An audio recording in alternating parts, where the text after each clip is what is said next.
রাসূল করিম সাল্লাল্লাহু আলাইহি ওয়াসাল্লামের ফজিলত পাইলেন, বলেন না সুবহানাল্লাহ। মুসা আলাইহিস সালাতু ওয়াস সালাম রাসূল করিম সাল্লাল্লাহু আলাইহি ওয়াসাল্লামের আলোচনা যখন পাইলেন, অস্থির হয়ে গেছে, দৌড় দিয়া তুর পাহাড়ের কাছে যাইয়া আল্লাহর কাছে আল্লাহকে ডাক দিয়ে বলে, রব্বুল আলামিন ইন্নী ইয়াজিদু বিল্লাহি উম্মাতান হুমুশ শাফিউনা ওয়াল মুযাফফারুন, বলেন না সুবহানাল্লাহ। আল্লাহকে ডাক দিয়ে বলে, রব্বুল আলামিন আমি তো আল্লাহর কিতাব তেলাওয়াত করতে যাইয়া আমি একজন নবীর সংবাদ পাইলাম, আমি একদল উম্মতের সংবাদ পাইলাম। আল্লাহ গো, এমন উম্মত নাকি দুনিয়ায় আসবে, হুমুশ শাফিউনা ওয়াল মুযাফফারুন, তাদের মধ্য থেকে একদল উম্মত আরেক দলকে সুপারিশ করবে হাসরের ময়দানে।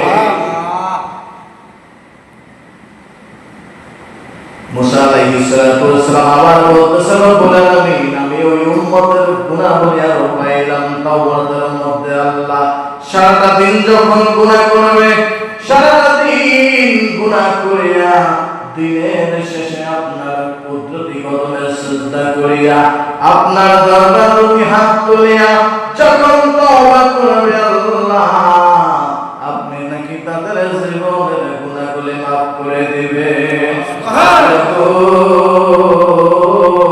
আমি নবুয়তি চাই না গো আল্লাহ, আমি রিসালাতি চাই না, আপনি আমাকে ওই উম্মতের মধ্যে উম্মত বানায়া দেন। মুসা আলাইহিস সালাতু ওয়াস সালাম আমাদের এই উম্মতে মুহাম্মাদি হওয়ার জন্য আল্লাহর কাছে দরখাস্ত করেছে, বলেন না সুবহানাল্লাহ। আল্লাহ পাক ডাক দিয়ে বলেন, না না মুসা, কোনদিন তা হবে না, যা হবার তা হয়ে গেছে। ধারাবাহিকতার মধ্যে তুমি অনেক আগেই চলে এসেছো, মুসা তুমি উম্মত হইতে পারবা না।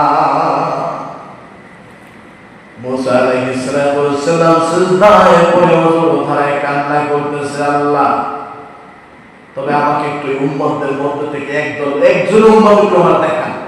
আল্লাহ এত গুনাহগুলি আপনি বর্ণনা করেছেন, তাওরাতের মধ্যে একজন উম্মত তোমার দেখান। আল্লাহ বলছে, না, তাও তুমি দেখতে পারবা না। তারপরে মুসা আলাইহিস সালাতু ওয়াস সালাম আবার সিজদায় পড়ে ডাকতেছেন, রব্বুল আলামিন উম্মত হইতে পারলাম না, উম্মত যখন দেখতে পারলাম না, তবে আল্লাহ গো ওই উম্মতের একটা গুণাবলী পাইলাম, ওই উম্মত নাকি আপনাকে সুন্দরভাবে অনেক সুন্দর মায়াবী সুরে ডাক দেবে। রব্বুল আলামিন কেমন করে ডাক দেবে আমি একটু শুনতে চাই।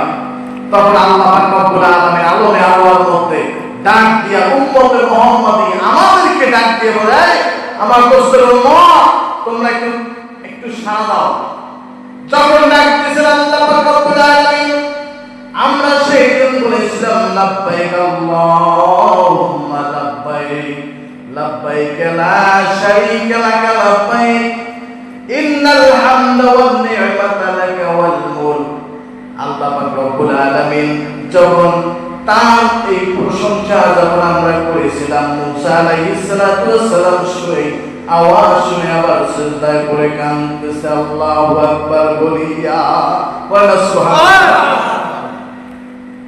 আল্লাহ রব্বুল আলামিন বলেন, মুসা তুমি সাক্ষী থাকো, আজকে তুমি সাক্ষী থাকো, পৃথিবীর শুরু থেকে শেষ পর্যন্ত যত মানুষ বাইতুল্লাহ শরীফ আমার ঘরখানা তাওয়াফ করবে, তাদের এই মুখের বাণীটা, তাদের এই মুখের সুন্দর প্রশংসার বাণীটাকে আমি দোয়া হিসেবে কবুল করিলাম, বলেন না সুবহানাল্লাহ। আজ পর্যন্ত যত মানুষ হজে যায়, বাইতুল্লাহ তাওয়াফ করে আর কি দোয়া বলে, লাব্বাইক আল্লাহুম্মা লাব্বাইক, লাব্বাইক লা শারীকা লাক লাব্বাইক, ইন্নাল হামদা ওয়ান নি'মাতা লাকা ওয়াল মুলক, এই দোয়াটা পড়ে, শুনছেন না?